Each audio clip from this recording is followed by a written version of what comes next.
भारत की एकता का निर्माण।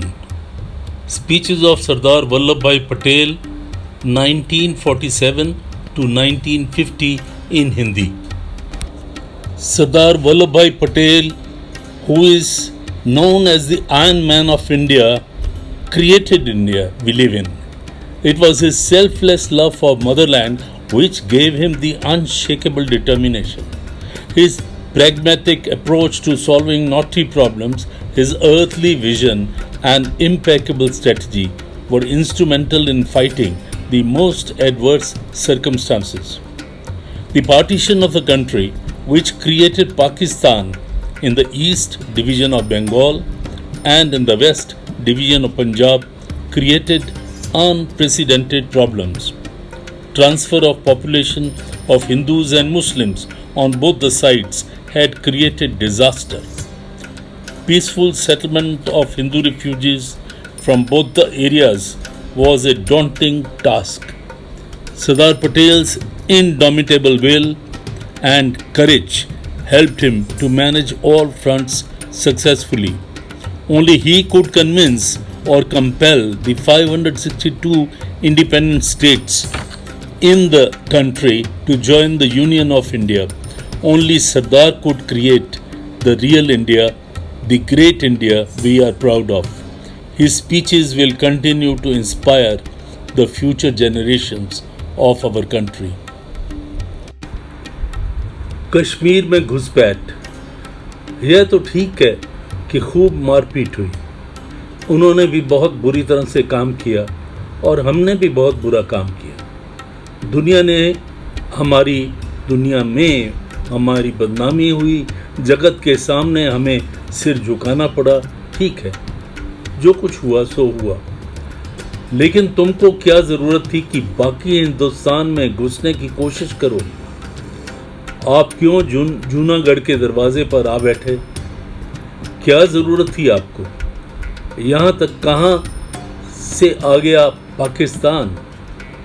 आपके कहने से ही हिंदुस्तान के इस तरह दो टुकड़े बनाए गए। उसके बाद और भी टुकड़े करने हो तो मैदान में खुली बातें करो। इस तरह से क्यों करते हो? जूनागढ़ के बारे में नवाब साहब को सलाह दी गई कि जब आप पाकिस्तान में शरीक हो जाओ तो आपको स्वर्ग मिल जाएगा। वह यहाँ मिल गया। अब बेचारा कराची जाकर कैदी बनकर बैठा है। अब उसके दिल में हालत क्या है उससे पूछो।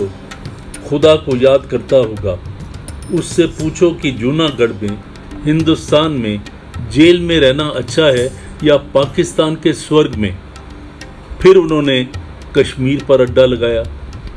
तब फिर हमने पूछा कि भाई आप कश्मीर क्यों जा रहे?